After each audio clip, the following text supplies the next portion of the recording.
오늘 하나님께서 아주 큰 은혜를 주실 줄 믿습니다.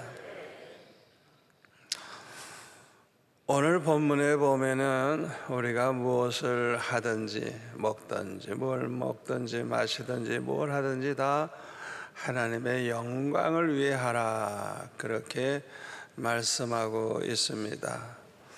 하나님을 모르는 사람들도, 아주 성실한 사람들은 자기 그 맡은 일을 아주 잘 해보려고 하죠. 그러나 우리 하나님의 백성들, 우리 하나님의 택함 받은 백성들은 물론 그렇게 잘 하려고 할 뿐만 아니라 어떻게 하면 하나님께 영광을 돌릴 수 있을까? 우리는 그렇게 살아야 돼요. 아멘. 뭘 먹든지 마시든지 뭘 하든지 언제나 우리의 삶의 표준이 뭐예요? 어떻게 하나님께 영광 돌릴까? 그 마음 가지고 우리가 살아야 하는 것입니다. 이렇게 살 때 그 사람은 진심으로 예수 믿어 구원받은 하나님의 자녀라고 할 수 있고, 그 사람은 정말 성령으로 거듭난 사람이라고 할 수 있고, 그 사람은 하나님의 택한 백성이라고 우리가 말할 수 있는 것입니다. 이런 사람들은 교회를 선택할 때에도 그냥 집 앞에 가까운 교회 나가면 되지, 그렇게 생각하지 않습니다. 하나님의 영광을 위해서 살려고 하는 그런 목회를 하는 목사님이 어디 계실까? 그것을 찾아보고 그런 교회를 찾아가요. 그래서 그 목사님과 함께 나는 평생 하나님 영광 위에 살다가 주님 만나리라, 그런 마음을 가지게 되는 것입니다. 우리가 무엇을 하든지 하나님의 영광을 위해 살려고 하는 그 마음을 갖는 게 매우 중요합니다. 그 마음. 왜? 우리 하나님은 우리의 외모를 보지 아니하시고 항상 중심을 봐요. 중심, 우리 마음의 중심. 도대체 무슨 생각을 하고 있느냐 이거예요. 그러니까 그 마음 중심에 정말 하나님께 영광 돌리려고 하는 그 마음, 그 마음만 봐도 하나님은 얼마나 기뻐하시겠어요? 그러나 실제로 이런 마음을 가지고 사는 사람들은 많지 않아요. 대부분이 그저 하나님의 영광보다는 자기 유익을 추구하고 자기 자신이 기쁨을 얻기를 원해서 그런 것만 추구를 합니다. 그런 사람들이 교회에 많다가 보니까 이 많은 교회들이 주님을 기쁘시게 하지 못하는 것입니다. 로마서 14장 23절에 보면은 믿음을 따라 하지 아니하는 것은 다 죄니라. 우리가 뭘 하든지 믿음을 따라서 해야 되는데 믿음을 따라 하질 않아. 이 사람은 뭘 하든지 결국에는 죄를 범하고 있는 것입니다. 이 말씀은요, 참 중요한 말씀이에요. 꼭 명심해야 돼요. 우리가 무엇을 하든지 믿음을 따라서 해야 돼요. 여러분, 믿음이 보배라 그랬죠? 오직 믿음으로 구원받아요. 오직 믿음이 있어야 하나님을 기쁘시게 할 수가 있어요. 히브리서 11장 6절에 보면 뭐라 그랬어요? 믿음이 없이는 하나님을 기쁘시게 하지 못한다 그랬어요. 자, 그러면은 믿음이 있다는 걸 어떻게 알 수가 있어요? 그 사람이 믿음이 있다는 것, 그래서 믿음을 따라서 살려고 하는 것을 어떻게 할 수 있죠? 마음을 다하고 목숨을 다하고 뜻을 다해서 하나님을 사랑하고 내 이웃을 내 몸과 같이 사랑하고 심지어는 내 원수까지 사랑하고 나를 괴롭히는 박해자들을 위해서 축복하며 기도하려고 하는 그런 사람, 대단히 믿음이 좋은 사람이에요. 그런 마음 가지고 살아가는 걸 보면 야, 참 저 사람은 믿음이 좋은 사람이구나. 그 사람의 그 믿음을 알 수가 있는 것입니다. 그래서 믿음이 있는 사람들은요, 뭘 하든지 하나님의 영광을 위해서 살려고 그래요. 예? 오늘 본문에 보면은 31절에 보면 뭘 먹든지 마시든지 무엇을 하든지 다 하나님의 영광을 위해서 하려고 그랬죠. 그리고 32절 33절에는 뭐라 그랬어요? 우리가 유대인이나 헬라인이나 하나님의 교회에서나 거치는 자가 되지 말고 나와 같이 모든 일에 모든 사람을 기쁘게 하여 자신의 유익을 구하지 아니하고 많은 사람의 유익을 구하여 그들로 구원을 받게 하라. 그래서 구원을 받게 하라. 우리가 무엇을 하든지 이렇게 하려고 한다면 주님이 얼마나 기뻐하시겠어요? 얼마나 기뻐하시겠어요? 여러분, 이제 그 아이들이 이제 대학교를 간다든지 하면 어머니들이 하루 종일 기도하죠. 그렇게 기도할 때 가장 하나님 기쁘시게 하는, 하나님께 정말 영광을 돌리는 기도가 어떤 기도라고 생각해요? 덮어놓고 오늘 시험 잘 쳐서 좋은 합격받게, 좋은 성적으로 합격되게 해달라고 그러고 인류대학 가게 해달라고. 그런 기도는요, 불교 신자도 하고 천주교 신자도 하고 예수 안 믿는 사람도 해요. 우리 예수 믿는 사람은 그렇게 하면 안 돼요. 아버지, 우리 아들, 딸 대학교에 가서 하나님께 영광 돌리며 살길 원합니다. 이 대학에 들어가서 하나님의 영광을 위해 산다면 주님께서 다 맡아주십시오. 다 주님께서 형통하게 하셔서 오늘 시험도 잘 쳐서 평소 실력보다 더 좋은 실력 나오게 하시고 인도하시고, 이 아들 이 딸이 대학교 가서 교회도 안 나오고 하나님 영광 가리우면서 산다고 하면 아버지, 그런 대학 가서 뭐 합니까? 아버지, 제발 그 길을 막아주세요.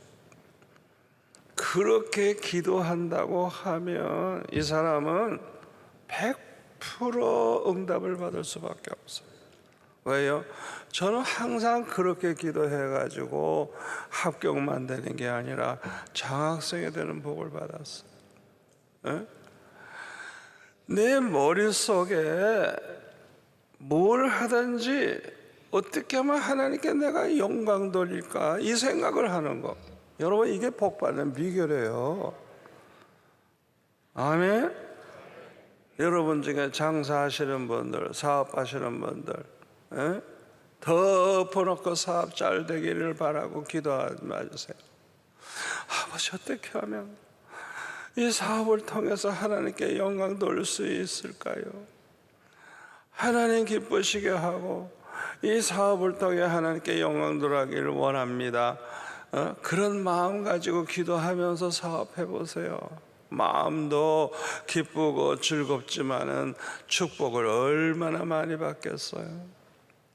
취직을 할 때도 마찬가지예요. 덮어놓고 취직되게 해달라고 기도하지 마세요.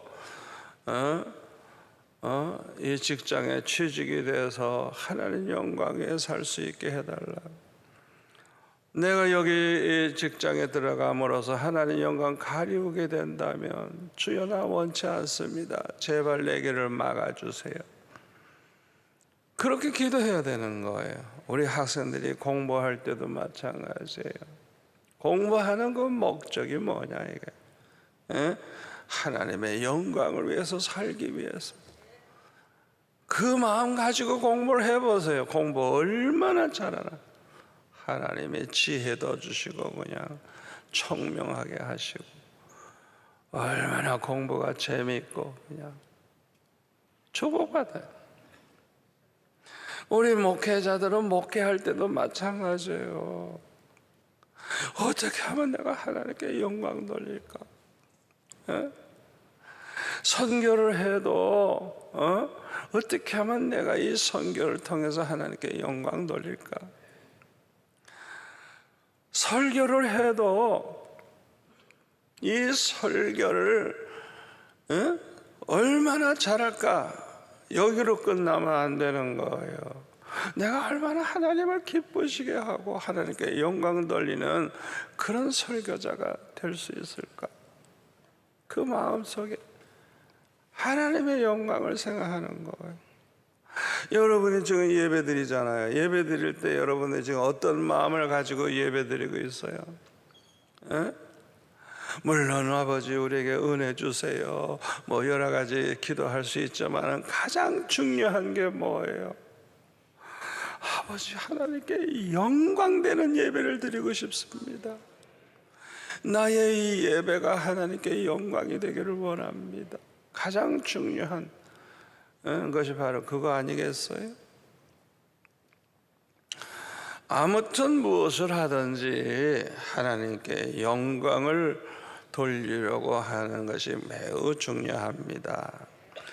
그러나 오늘날 많은 기독교인들은 이것을 잊어버리고 있어요. 전혀 생각지도 않고 그저 살아가고 있어요. 참 안타까운 일이죠. 그래서 대부분의 사람들은요 유행 따라가는 거 좋아해요. 유행 따라. 그리고 또 자기가 좋아하는 게 있다고요. 자기가 그걸 따라간다고요. 이 세상에는 이런 사람들이 많으니까 이런 사람들의 심리를 알고 이용을 하려고 하는 목사님들은 이런 사람들의 귀를 즐겁게 해주는 설교를 하려고 해요. 사람들이 어디에 관심이 많고 무엇을 좋아하는가 알고 그 사람들에게 만족을 주려고 하고 그 사람들에게 아주 감동되는 설교를 해서 구름대와 같이 몰려오는 그런 교회가 되게 해야 되겠다. 그렇게 생각하는 목사님들이 얼마나 많은지 몰라요.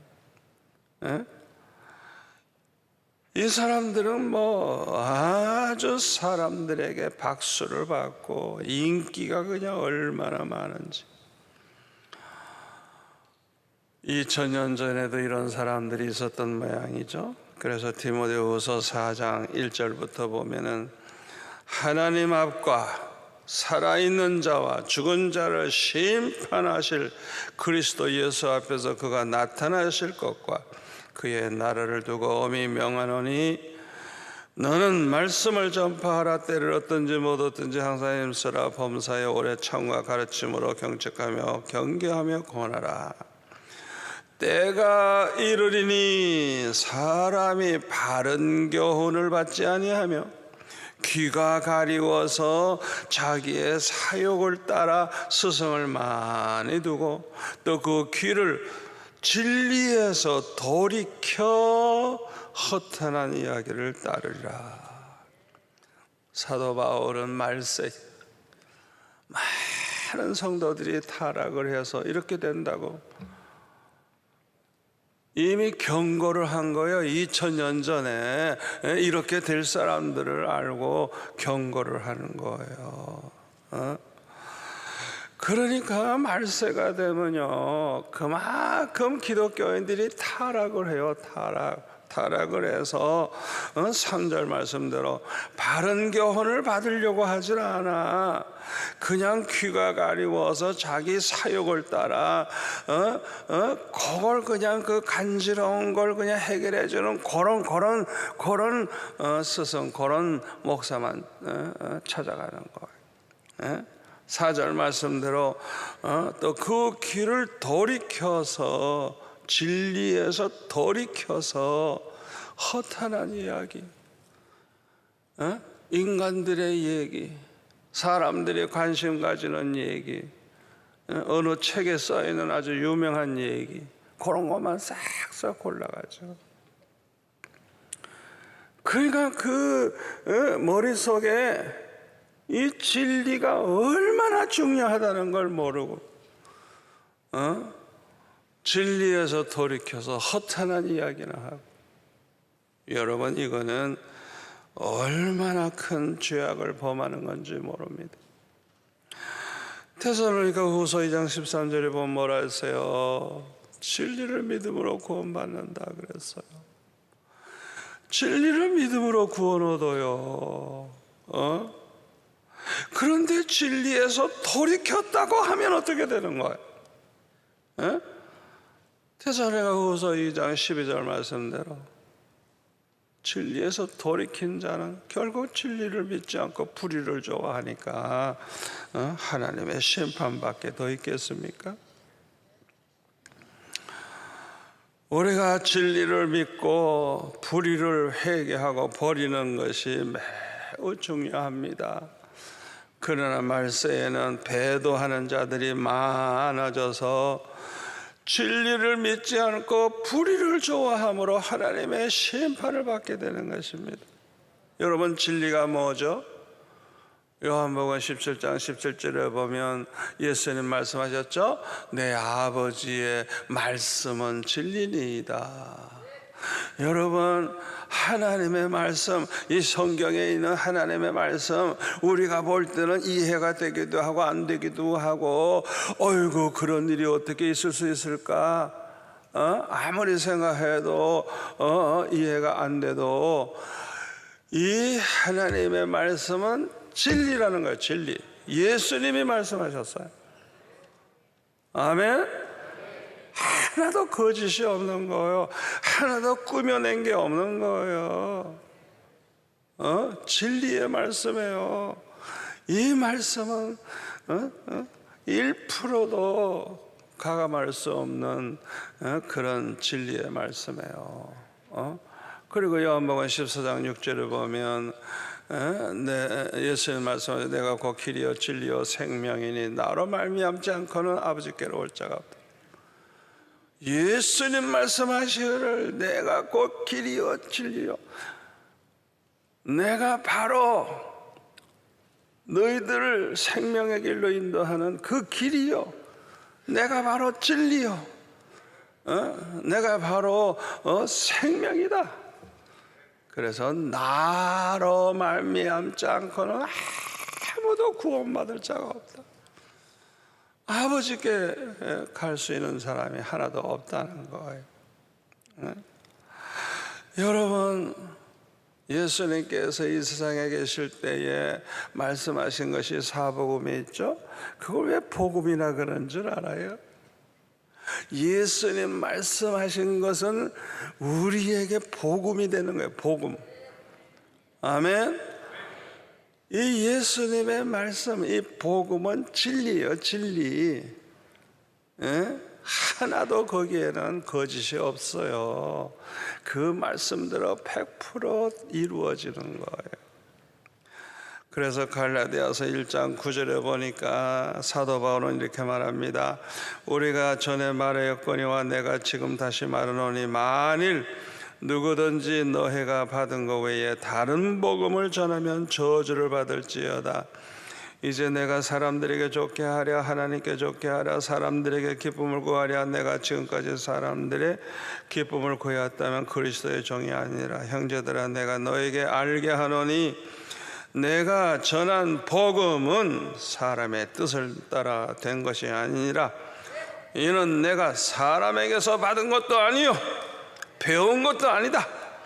오직 예수 그리스도의 계시로 말미암은 것이라. 주님이 직접 말씀하시고 주님이 깨닫게 하시고 주님이 주신 것이라. 아멘.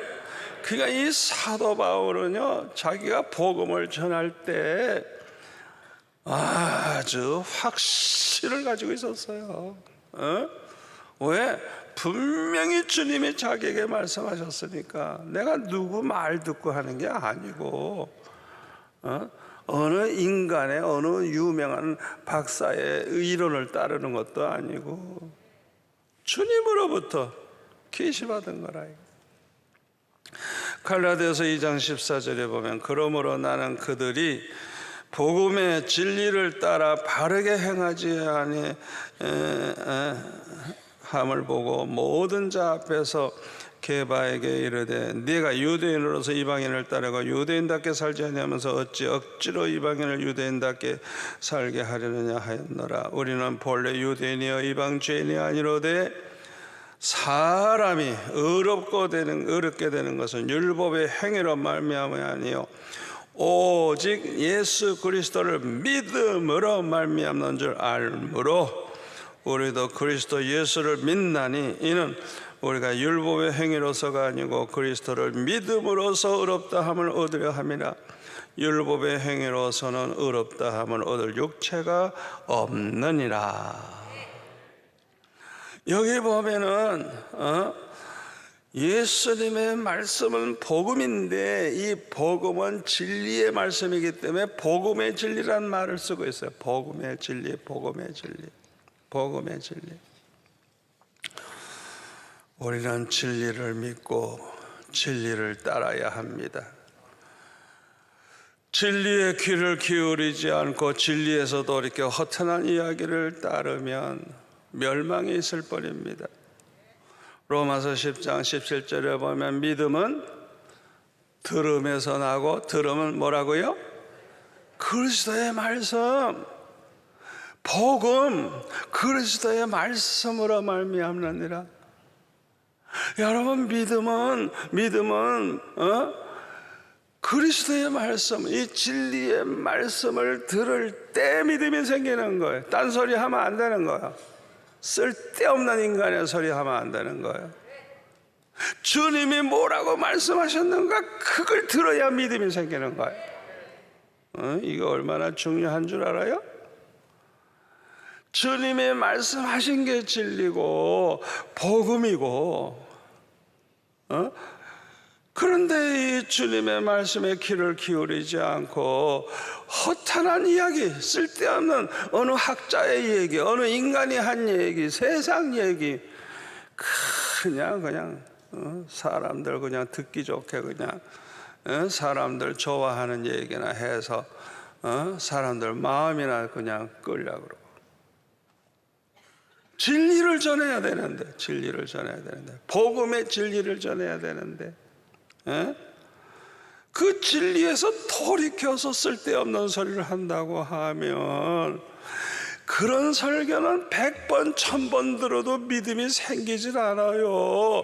믿음이라고 하는 것은 그리스도의 말씀을 들을 때, 복음을 들을 때 생기는 거예요.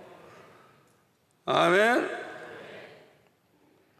그러니까 진리에 돌이켜서 허탄한 얘기 따르는 사람은요, 자연히 진리가 뭔지 알 수가 없어요. 뭐가 진리인지 아닌지 분별할 능력도 없어요.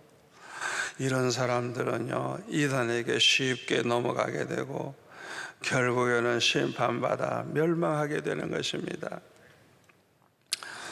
디모데후서 4장 4절의 말씀대로 그 길을 진리에서 돌이켜 허탄한 이야기를 따르는 사람들은요, 아무리 교회 열심히 다녀도 수십 년 교회 다니면서 봉사했어도 믿음이 생기질 않기 때문에 결국에는 믿음을 쫓아 행하지를 못하게 되는 것입니다. 자, 그러면 우리는 어떤 믿음을 쫓아 행해야 되죠? 우리가 무엇을 먹든지 마시든지 무엇을 하든지 다 하나님의 영광을 위해 하라고 하신 이 말씀대로 행해야 할 줄 믿습니다. 우리가 이렇게 하나님의 영광을 위해 살고 모든 사람을 기쁘게 해주고 자기 유익을 구하지 않고 많은 사람에게 유익을 구하면서 산다는 것은 모든 걸 자기 자신이 희생하면서 살아야 되기 때문에 이거는 아주 마치 좁은 길을 가는 것과 같아요. 그 길은 협착해서 찾는 사람이 적어요. 너무 힘드니까. 대부분의 사람들은 그냥 넓은 길로 가려고 그래요. 왜? 너무나 그 길이 편하고 좁잖아요. 그냥 넓은 길로 가는 사람이 많아요. 그냥 자기 멋대로 사는 사람이 그냥 얼마나 많은지 몰라요. 그러므로 우리가 예수님의 말씀대로 청함받은 자는 많아도 택함받은 자는 적은 것입니다. 비록 소수이긴 하지만은 택함받은 자는 그들과 함께 하시는 성령의 감동을 받아서 어떻게 해서든지 하나님의 영광을 위해서 살려고 노력을 하게 됩니다. 우리가 하나님의 영광을 위해서 살려고 하고 그냥 하나님의 영광만 위해 살 수 있게 좀 도와달라고 기도한다고 하면 이런 기도는 100% 응답됩니다. 왜요? 하나님이 얼마나 기뻐하시겠어요? 뭘 하든지 그냥 하나님의 영광만 돌리면서 살게 해달라고 기도한다면 얼마나 기뻐하시겠어요? 그런데 오늘 본문에 보면은 이렇게 말씀하고 있어요. 사도 바울은 우리가 뭘 먹든지 마시든지 무엇을 하든지 다 하나님의 영광을 위해 하라고 하면서 첫째로는 유대인이나 헬라인에게나 하나님의 교회나 거치는 자가 되지 말라. 거치는 자. 이 거치는 자가 어떤 사람을 말하느냐 하면 남 생각은 안 해. 그냥 자기 생각대로만 하려고 그러고 매사에 자기 고집만 부려.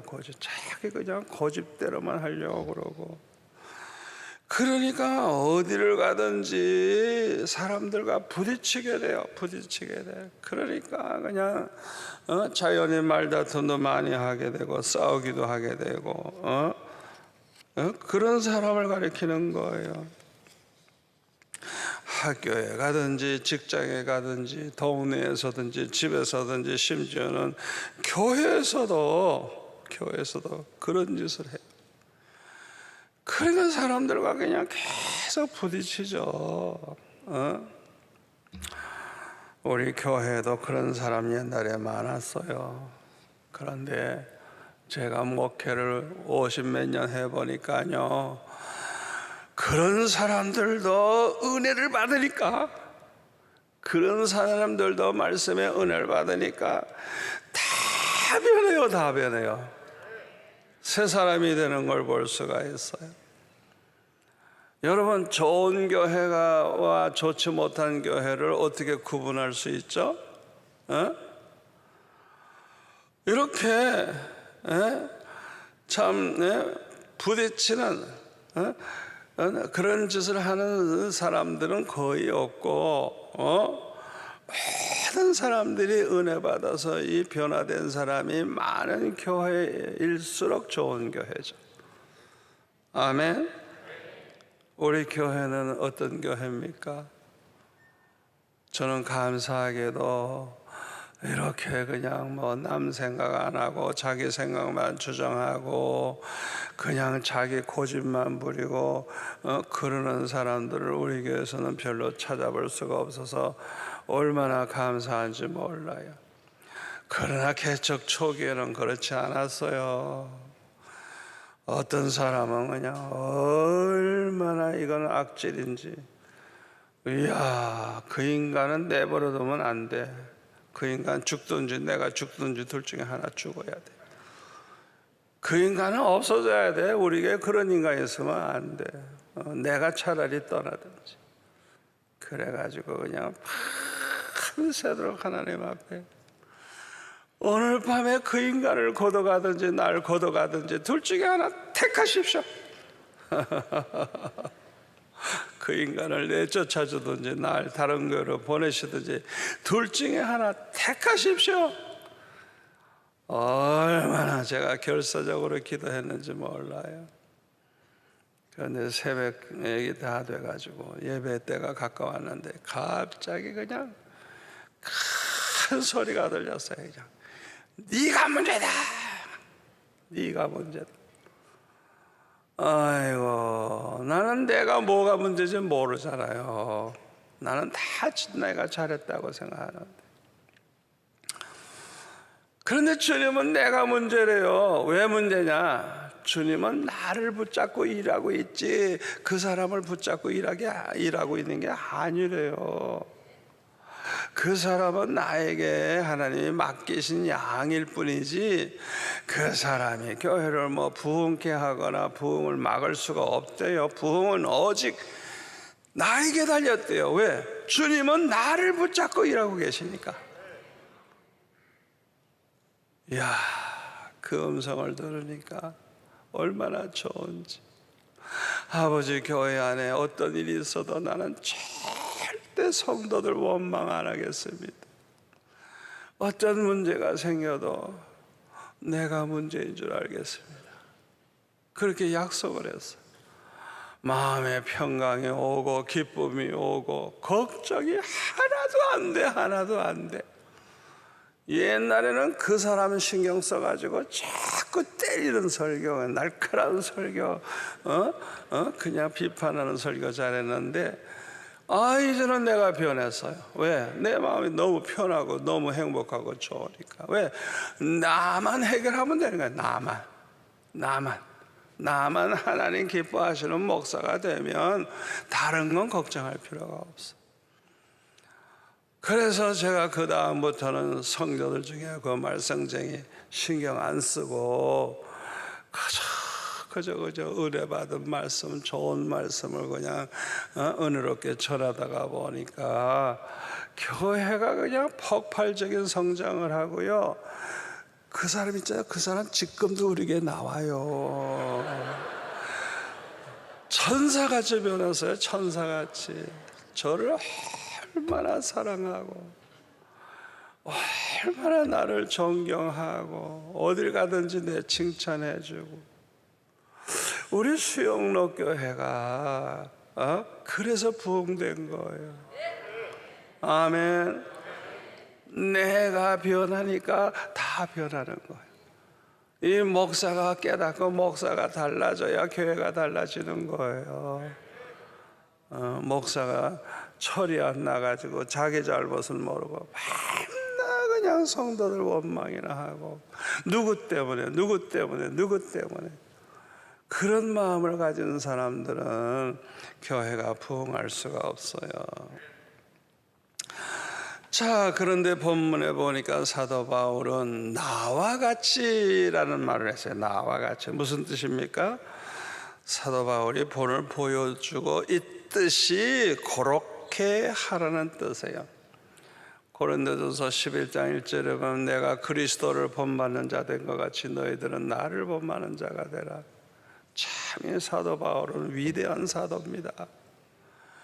그냥 말만 하는 사람이 아니에요. 자기가 그대로 살면서 당신들도 나처럼 이렇게 하시오. 우리 설교하는 사람들이 항상 이 사도 바울을 본받아야 돼요. 자꾸만 성도들 형편만 생각하고 어떻게 그들에게 맞춰서 설교를 할까 그 생각하지 말고 자기 자신이 먼저 그대로 살아야 돼. 그렇게 살면서 본이 되는 가운데 설교를 해야 돼. 아멘.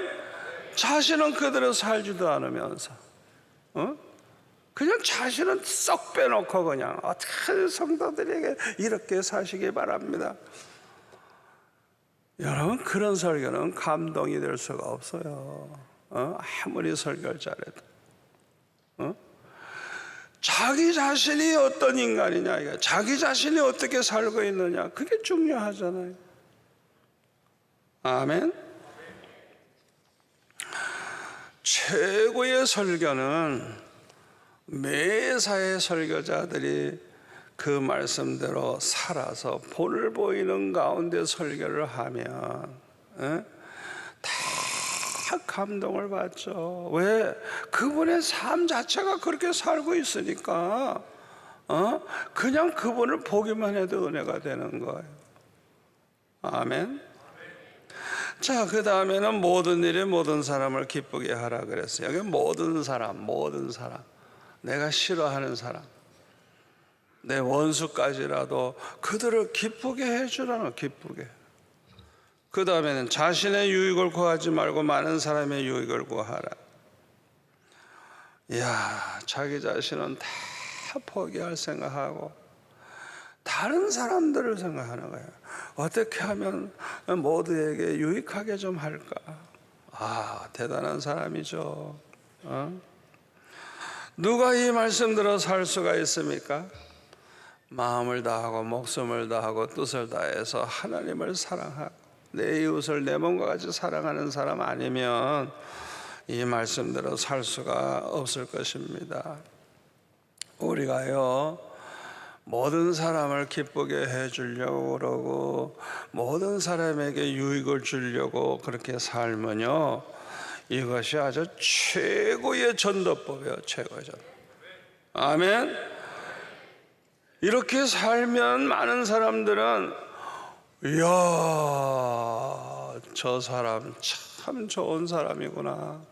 아이고, 알고 보니까 수영로 교인이네. 이야, 예수 믿는 사람은 다르구나. 아이고, 나도 수영로 교회 가고 싶은데. 많은 사람들이 예수 믿는 사람이 다르다는 걸 알게 되면 그냥 저절로 전도가 되네요. 전도. 아멘. 여러분, 이게 최고의 전도법이에요. 이렇게 해야 우리 민족 복음화가 이루어지고 세계 복음화가 이루어지는 것입니다. 모든 그리스도인들은 온 천하 만민에게 천국 복음을 전해야 한다고 말씀하신 대로 복음을 전해야 돼요. 또 마태복음 28장 18절 이하의 말씀대로 하늘과 땅의 모든 권세를 내게 주셨으니 그러므로 너희는 가서 모든 민족을 제자로 삼아 아버지와 아들과 성령의 이름으로 세례를 베풀고 내가 너에게 분부한 모든 것을 가르쳐 지키게 하라. 우리는 이 말씀대로 살아야 돼요. 그런데 이게 여러분 가만히 보세요. 이게 얼마나 어려운 일이에요. 그렇죠? 얼마나 어려운 일이에요. 주님이 분부한 말씀을 가르칠 뿐만 아니라 그걸 그대로 지키게 만들라는 거예요. 그래서 모두 다 그 사람들이 주님의 제자가 되게 만들라는 거예요. 이게 얼마나 어려워요. 자기도 제자가 못 됐는데 다른 사람을 이렇게 제자로 만든다는 게 얼마나 어려워요. 또 우리가 이렇게 모든 민족에 가서 이렇게 주님 말씀을 전하는 것은 대단한 용기가 없이는 안 돼요. 용기가 나질 않아.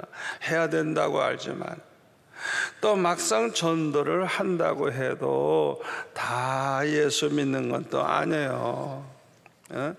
교회까지는 따라 나올 수 있지만 교회 나온다고 그래서 모두 다 진심으로 예수 믿어 구원받는 사람은 되는 게 아니에요. 우리 교회 선교사 중에 한 분이 평생 선교에 헌신하고 사는데 얼마나 진실한 분인지 몰라요. 저기 회교권에서 선교사로 일을 하는데 수십 년 지금 그 자리에 있어. 수십 년. 그런데 나한테 말하기를 자기를 통해서 예수 믿는 사람 하나도 없대. 그러니까 그 나라 말을 모르니까 이제 월급을 주고 사람을 하나 썼는데 아무리 잘해줘도 예수를 안 믿는다는 거예요. 끝까지 안 받아들인대요. 그래서 자기는 평생 선교사 했지만은 자기 때문에 예수 믿는 사람이 한 명도 없대요. 얼마나 비극적인 일입니까? 여러분, 우리가 전도를 통해서 진심으로 예수 믿어 구원받는 사람이 한 사람이라도 생긴다고 하는 건 너무나도 귀한 일입니다. 이것은 성령의 도우심이 없이는 불가능해요. 영생을 주시기로 작정된 자가 아니라면 예수 믿을 자가 없어요. 최초로 안디옥 교회에 파송을 받아서 선교사가 된 사도 바울은 그야말로 목숨 걸고 복음을 전했습니다. 그러나 성경을 가만히 보니까요, 이 사도 바울을 통해서 구원받은 사람이 그렇게 많은 것 같지 않아요.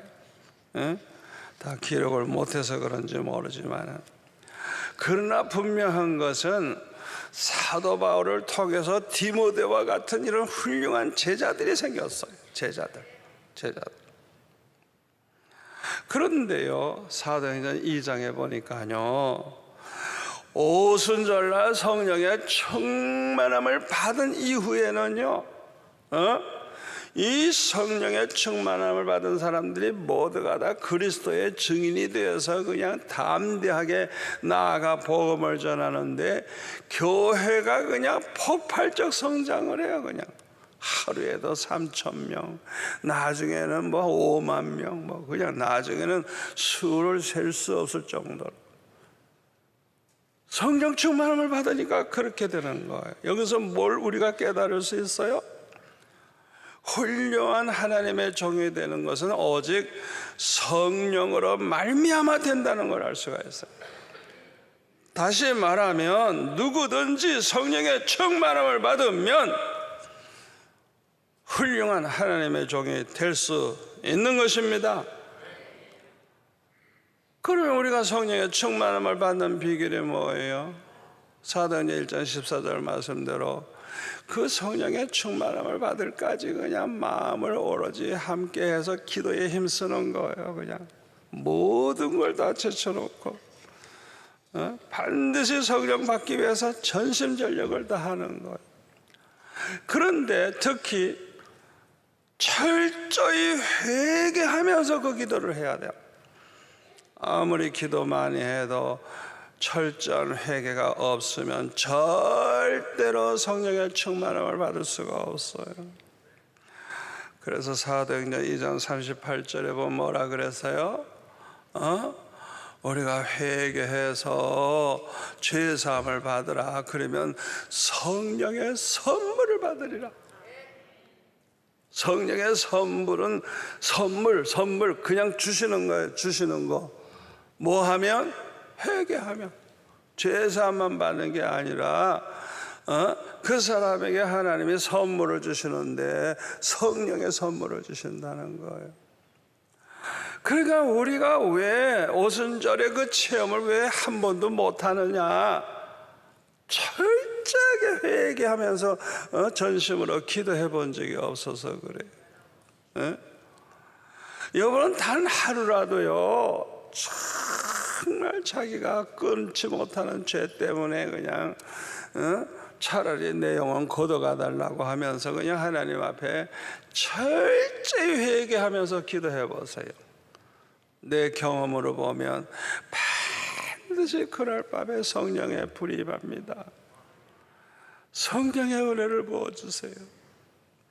그런 기도하면요, 그 다음 날은요 기쁨이 충만하고요, 이 세상이 다 그냥 방실방실 웃는 것 같아. 그냥 얼마나 세상이 그냥 밝게 보이고. 그냥 여러분, 그런 체험 해봐야 돼요. 다 여러분들도 하신 줄 믿습니다. 그런데 베드로전서 2장 9절에 보니까 사도 베드로는 전 세계에 흩어져 있는 성도들에게 이렇게 말했어요. 그러나 너희는 택하신 족속이요 왕 같은 제사장들이요 거룩한 나라요 그의 소유가 된 백성이니, 이렇게 말했어요. 여기서 중요한 것은 진심으로 예수 믿어서 구원받은 사람들은요 택하신 족속이라는 거예요. 택함받은 자라는 거예요. 아멘. 그리고 왕 같은 제사장들이라는 거예요. 제사장. 구약 시대에는 레위인 중에 그 아론의 자손만이 제사장이 될 수가 있어요. 그러나 베드로 사도는 모든 예수 믿어 구원받은 하나님의 자녀들이 왕 같은 제사장이라는 거예요. 이렇게 될 것을 이사야 61장 5절에 보면 예언하고 있어요. 외인은 서서 너의 양떼를 칠 것이요 이방 사람은 너의 농부와 포도원지기가 될 것이나 오직 너희는 여호와의 제사장이라 일컬음을 받을 것이라. 사람들이 너희를 우리 하나님의 봉사자라 할 것이며. 아멘. 이미 이사야서에 우리가 여호와의 제사장이 된다 그랬어요. 또 사도 바울은 로마서 15장 16절에 보면은 이 은혜는 곧 나로 이방인을 위하여 그리스도 예수의 일꾼이 되어 하나님의 복음의 제사장 직분을 하게 하사 제사장 직분, 이방인을 어떻게 해요? 제물로 드리는 것이 성령 안에서 거룩하게 되어 받으실 만하게 하려 하심이라. 사도 바울이 이렇게 이방인들에게 복음을 전해가지고 그 사람들이 이제 예수 믿고 구원받잖아요. 그러면 그 사람들 중에 보면은 정말 자기의 몸을 거룩하고 하나님이 기뻐하시는 그런 자기의 몸을 하나님 앞에 제물로 드리는 그런 성도들이 생기는 거예요. 그러니까 사도 바울은 이걸 어떻게 얘기했냐, 자기가 하나님의 복음의 제사장 노릇을 하고 있는데 이방인들을 제물로 드리고 있다는 거예요. 하나님이 기뻐하시는 제물로. 그러니까 우리 예수 믿는 저와 여러분은 하나님을 모르는 이방인들에게 전도를 해서 예수 믿어 구원받게 할 뿐만 아니라 그 이방인들이 자기들의 그 몸을 하나님이 기뻐하시는 거룩한 산제물로 드리게 만드는 일을 해야 된다는 걸 알 수가 있습니다. 그런데 사도 베드로는 예수 믿어 구원받은 우리를 가리켜서 하나님이 택하신 족속이요 왕 같은 제사장들이라 했어요. 이 말씀대로라면 택함 받은 사람은 누구나 하나님의 복음의 제사장 직분을 가지고 이방인을 제물로 드리는 일을 해야 된다는 걸 알 수가 있습니다. 목사나 전도사나 선교사만 해야 되는 거 아니에요. 우리 모두가 다 그 사명을 가지고 있는 거예요.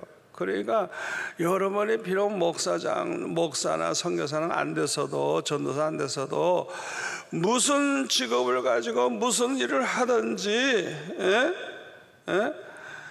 여러분이 할 일이 뭐냐, 어떻게 하면 이 사람들을, 많은 사람들을 예수 믿어 구원 얻게 할까, 언제나 그 생각을 하고 살아야 되는 것입니다.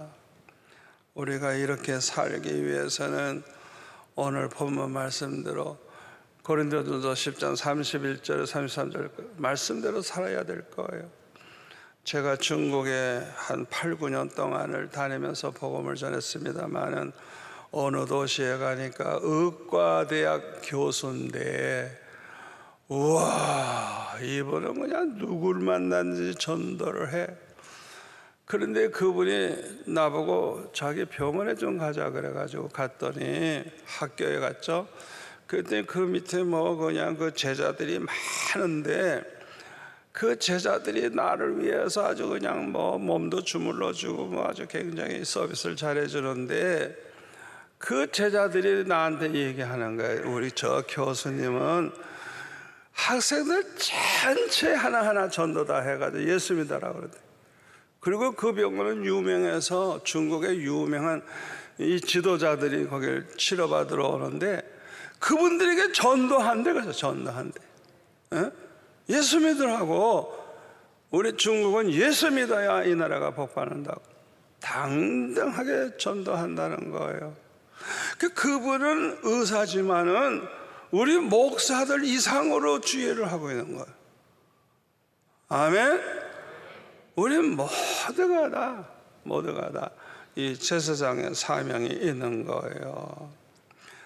제가 오래전에 홍콩에 가서 집회할 때 보니까 그 교회 장로님이 정장로님인데 이분은 그 홍콩에 보면은 완전히 그 바위로 돼 있어요.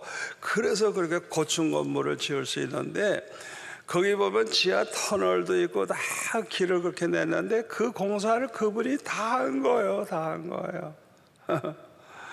그런데 이분이 간증을 해요.